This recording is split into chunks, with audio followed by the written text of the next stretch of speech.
आज से संसद के बजट सत्र की शुरुआत हो जाएगी और कल देश का आम बजट पेश होगा। इससे पहले आज संसद में इकोनॉमिक सर्वे रखा जाएगा।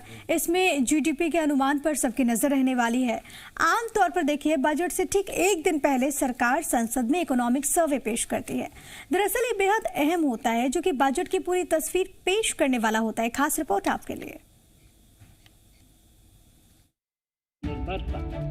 The budget proposals for 21 million plus population. Budget से पहले आज इकोनॉमिक सर्वे संसद में रखा जाएगा। इसमें अर्थव्यवस्था के हालात और नीतिगत कदमों का सुझाव दिया जाएगा। इकोनॉमिक सर्वे बजट का मुख्य आधार होता है। इसके जरिए अर्थव्यवस्था की अनुमानित तस्वीर पेश की जाती है, जिसमें अर्थव्यवस्था का पूरा लेखा जोखा होता है। इकोनॉमिक सर्वे में बीते वित्त वर्ष में विकास का क्या ट्रेंड रहा, कहां पर कितनी पूंजी का निवेश हुआ, देश में परियोजनाएं किस तरह से लागू की गई। वित्त मंत्री निर्मला सीतारमण आज वित्त वर्ष 2021-22 के लिए इकोनॉमिक सर्वे पेश करेंगी।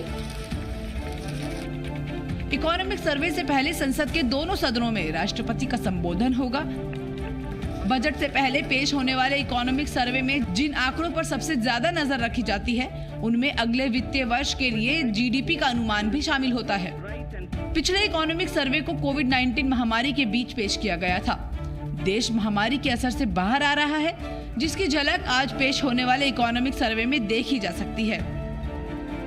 इकोनॉमिक सर्वे पेश किए जाने से पहले सरकार ने अर्थशास्त्री वी अनंत नागेश्वरन को देश का मुख्य आर्थिक सलाहकार नियुक्त किया है। नागेश्वरन पूर्व सीईए केवी सुब्रमण्यम की जगह लेंगे, जिनका दिसंबर 2021 में कार्यकाल पूरा हो चुका है। 1 फरवरी को पेश होने वाला बजट मोदी सरकार के दूसरे कार्यकाल का चौथा आम बजट होगा। कोरोना महामारी के बीच पेश होने वाले बजट को लेकर सभी सेक्टर्स के लोग उम्मीद लगाकर बैठे हैं। सभी को बजट से कुछ न कुछ राहत की उम्मीद है। वित्त मंत्री निर्मला सीतारमण के संसद में आर्थिक सर्वे की रिपोर्ट पेश करने के बाद दोपहर 3:30 बजे देश के नए मुख्य आर्थिक सलाहकार वी अनंत नागेश्वरन पत्रकारों से मुखातिब होंगे, जिसमें वो अर्थव्यवस्था की चुनौतियों और नए अवसरों का ब्यौरा पेश करेंगे।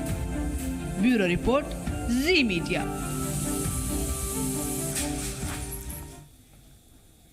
वहीं कल पेश होने वाले देश के आम बजट से हर वर्ग की अपनी उम्मीदें हैं। किसान भी इस बजट से आस लगाए बैठे हैं।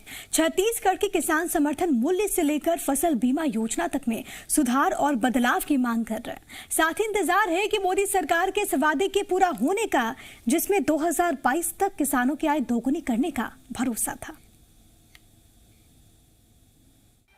साल 2021 किसानों का साल रहा। कृषि कानून के लिए किसानों की लड़ाई हो या इस कानून को वापस लेने का केंद्र सरकार का फैसला, सब कुछ ऐतिहासिक रहा। साल 2022 में अब किसानों की क्या उम्मीदें हैं? केंद्रीय बजट जो लाया जा रहा है, उसमें किसान क्या कुछ बदलाव चाहते हैं, किन योजनाओं को शामिल करना चाहते हैं, इस पर हम बात करेंगे। किसानों से जानेंगे कि इस बजट में क्या कुछ अलग होना चाहिए, किसानों को ध्यान में रखकर खासतौर से कौन कौन से प्रावधान किए जाने चाहिए। केंद्र का बजट आने वाला है, बतौर किसान आप लोगों की क्या उम्मीदें हैं? उम्मीद तो करते हैं, किंतु उससे ज्यादा अपेक्षा करते हैं। 70% देश के किसान आज घाटे में अपना खेती कर रहे हैं।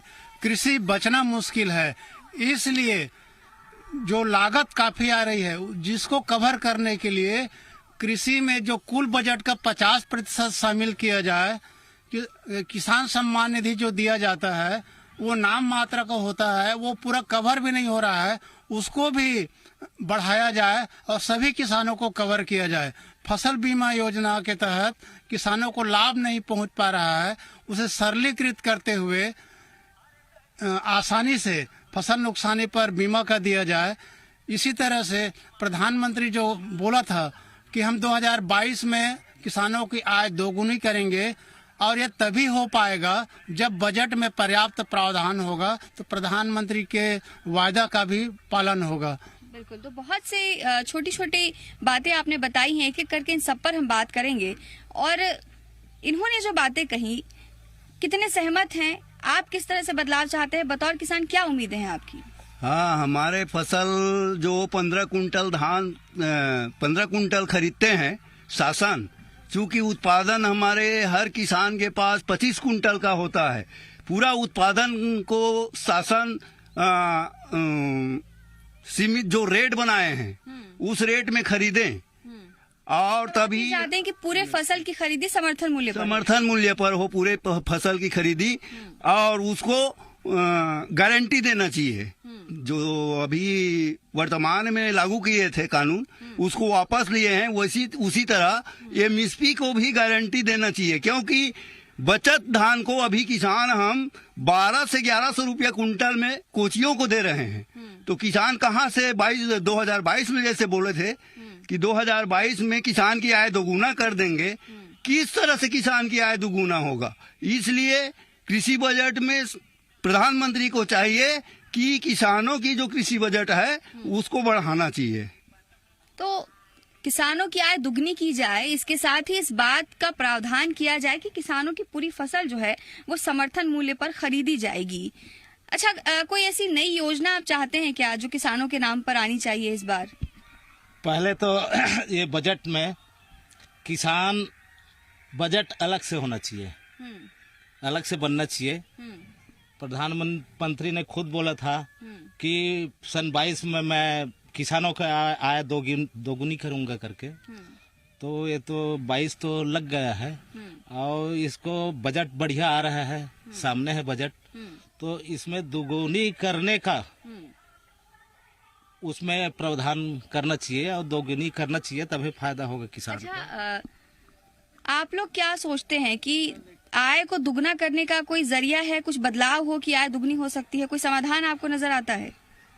हाँ, किसानों के आय दुगनी करने का बहुत से साधन है। सबसे पहले बात तो कृषि प्रधान देश है और टोटल किसान जो हैं डीजल से जुड़े हुए हैं। डीजल पेट्रोल में डीजल की खपत हम लोग के पास ज्यादा है। तो हम लोग ये चाहते हैं कि किसान क्रेडिट कार्ड जिस प्रकार बैंक से किसानों को मिला है, उसी तरह डीजल में भी केसीसी वालों को, किसान क्रेडिट कार्ड धारकों को सब्सिडी मिलनी चाहिए। तब कहीं जाके किसान आर्थिक रूप से समृद्ध बन पाएगा। और दूसरी बात यह है कि आप किसान सम्मान निधि देते हो, अच्छी बात है, लेकिन हर एक फसल में जैसे आप एमएसपी न्यूनतम समर्थन मूल्य रेट तय करते हो, आप प्रति कुंटल 200 रुपया सम्मान निधि उसमें अगर डाल देंगे तो भारत देश के किसान रातों रात आर्थिक रूप से तुरंत मजबूत हो जाएंगे। और तीसरी बात यह है कि अरबों खरबों रुपया जो हमारे देश के जनप्रतिनिधि हैं, खरबों रुपया जो पेंशन में जाता है, उसको अगर काट दिया जाए, जब तक पद में है तब तक सुविधा दी जाए, अन्यथा जनप्रतिनिधियों को एक जनप्रतिनिधियों को, सांसद को, एमएलए को 4 से 5 जो पेंशन मिलती है उसको अगर बंद कर दिया जाए तो, और उस बजट को, उस पैसे को अगर कृषि में लगाया जाए और जवानों के पीछे लगाया जाए तो ये देश मिसाल एक कायम करेगा और बहुत बहुत जल्दी तरक्की करेगा। ये सुझाव है किसानों का कि बजट जो है किसानों के लिए और बढ़ाया जाए, कई तरह के बदलाव की भी बात ये कह रहे हैं। आपसे भी बात करेंगे, आप एक गृहिणी भी हैं, एक किसान भी हैं, कितनी उम्मीद है इस बजट से? इस बजट से उम्मीद तो ये है कि कृषि विधान, मतलब हम कृषि है और जो गैस सिलेंडर हर किसान को मतलब यूज करना है, और उसमें जो उज्ज्वल वाला गैस सिलेंडर जो आया है ना, उसमें सब्सिडी आधा देना चाहिए, जो कि 1000 रुपया बढ़ा दिए हैं। तो बजट वहाँ से ज्यादा आएंगे केंद्र से, तो यहाँ हमको सब्सिडी ज्यादा मिलेंगे, यही हम उम्मीद करते हैं। और अलहन दाल वगैरह जो जितना भी कृषि वाहन में आते हैं वो डबल होना चाहिए, मतलब वहाँ से जो आ गया ना, वहाँ से तो सबसे ये होगा, हमारे मतलब कृषि विधान में पूर्ति होगा। एक नया सुझाव ये भी है कि एलपीजी में किसानों के लिए प्रावधान किया जाए, एलपीजी सिलेंडर को लेकर किसानों के लिए खास सब्सिडी शुरू की जाए। और भी बहुत सी चीजें होती हैं, फसल की बुआई से लेकर फसल की कटाई तक बहुत से चरण होते हैं और बहुत सी चुनौतियां आप लोगों के लिए होती हैं। किस तरह की सुविधा चाहते हैं? सबसे पहले तो भारत कृषि प्रधान देश है, किसानों के लिए बजट ज्यादा से ज्यादा होना चाहिए। दूसरा, बांध जो है सीमित है और उन बांधों का उपयोग पेयजल और उद्योगों को पानी देने में किया जा रहा है, और धीरे धीरे कृषि सिंचाई पर संकट मंडरा रहा है, तो हम चाहते हैं कि बांध का डेवलपमेंट, बांधों को जोड़ने का काम हो और ज्यादा से ज्यादा सिंचाई व्यवस्था किसानों के लिए किया जाए, जिससे कि अधिक से अधिक फसल उत्पादन हो और फसल उत्पादन पर किसान के प्रत्येक फसल पर एमएसपी की कानूनी गारंटी हो, जिससे कि उनके लागत मूल्य निकल जाए और वो लाभकारी मूल्य उसके साथ जोड़ के दिया जाए, जिससे कि किसानों की समृद्धि होगी और किसान समृद्ध होगा तो देश समृद्ध होगा। तमाम मांगे हैं, जिनमें सबसे प्रमुख मांग यही है कि एमएसपी को लेकर चीजें और साफ होनी चाहिए, सुनिश्चित होनी चाहिए, किसान को ये भरोसा हो कि एमएसपी पर उसकी पूरी फसल सरकार खरीदेगी। कि बतौर युवा जो है, आप किस तरह का बदलाव चाहते हैं? क्योंकि अब सिर्फ खेती करके ही रोजगार मिले ऐसा नहीं है, और भी कई तरीके हो सकते हैं, उद्योग हैं, कुटीर उद्योग हैं। क्या इस तरह की भी कोई सुविधा अपने गांव में आए, ऐसा कुछ चाहते हैं? वो तो आना चाहिए, लेकिन सबसे पहला प्राथमिकता है किसानों का खेती करोगे तो उससे ज्यादा आपको किसी के पास नौकरी करने की जरूरत नहीं है। लेकिन इसके लिए गवर्नमेंट को सबसे पहले, अभी तो जो खाद का रेट बढ़ा दिया है गवर्नमेंट, सबसे मेन समस्या है किसान तो अपना धान लगा लेगा, सब्जी लगा लेगा, लेकिन उसके लिए उत्पादन के लिए जो खाद है अभी मार्केट में बहुत शॉर्टेज है और उसका खाद का रेट मतलब अभी बहुत ज्यादा बढ़ा दिया है। तो उसके लिए गवर्नमेंट को, केंद्र सरकार को सही ये करना चाहिए कि जो सब्सिडी मिलता है ना किसान को, जैसे खाद लेते हैं किसान, तो जो खाद का रेट तो गवर्नमेंट तय करता है, लेकिन जब जो उसको फार्मर ही उपयोग करता है तो जो सब्सिडी मिलता है ना वो डायरेक्ट कंपनी को ना मिलके सीधा किसान को मिलना चाहिए। इसमें ना किसान के भी अच्छा खासा सब्सिडी मिलेगा, उसका पैसा भी बचत होगा, प्लस गवर्नमेंट को इस लाइन में ना मतलब खाद बहुत ज्यादा शॉर्टेज है, तो उसको मार्केट में भी जैसे 500 रुपए व्यवस्था दुरुस्त करनी चाहिए। बिल्कुल। अच्छा, इनसे जो सवाल था आपसे भी वही है कि नवाचार की जब बात आती है तो खेती किसानी में किस तरह के नवाचार की उम्मीद आप लोग करते हैं और सरकार इसके लिए क्या करे? मैं तो यही चाहता हूँ कि कृषि को लाभदायक बनाना है, तो जो हम कच्चे बेचते हैं, जैसे धान हो गया, तो उसको ऐसे कुछ इंडस्ट्री या छोटा सा बना के उसको चावल बना के बेचा जाए, तो कहीं ना कहीं किसान को ज्यादा उसमें होगा, रोजगार भी मिलेगा। इस प्रकार से कुछ उद्योग टाइप का होना चाहिए, जिससे कि ज्यादा पैसा मिले, मूल्य हम लोगों को। इस टाइप की योजना बनना चाहिए। लघु उद्योग, लघु उद्योग है, कुटीर उद्योग है, फूड प्रोसेसिंग यूनिट है, तो इन सब को लेकर भी सरकार को अब सोचना चाहिए, इसको गांव-गांव तक पहुंचाना चाहिए, ऐसा आप मानते हैं? जी। जो कच्चा बेचते अपन लोग, जैसे कि धान बेच रहे हैं आज 12 रुपए 13 रुपए, मगर चावल बना के बेचे तो 20-22 रुपए बिकेगा वो, तो इस प्रकार से हमारा भी पैसा बचेगा कुछ और रोजगार भी बढ़ेगा। इस टाइप के कुछ उद्योग बनाए 5 किलोमीटर 10 किलोमीटर गाँव में, तो ज्यादा और विकास हो सकता है हमारे किसान। हो सकता है, यानी कि परंपरागत तरीकों से हटकर अब कुछ नया प्रयोग किए जाने की भी जरूरत है, और किसान भी यही चाहते हैं कि इसे लेकर सरकार भी कोई योजना लाए। तमाम बातें आप सुन रहे हैं, आपके सभी जो किसान साथी हैं, किसान भाई हैं, वो कह रहे हैं। और ऐसी कौन सी बात आप देखते हैं जो अब तक, जहां अब तक सरकार का ध्यान नहीं गया हो और इस बार के बजट में जाना चाहिए? जी, मैं एक छोटा सा किसान हूँ जी, मजदूरी भी करता हूँ जी।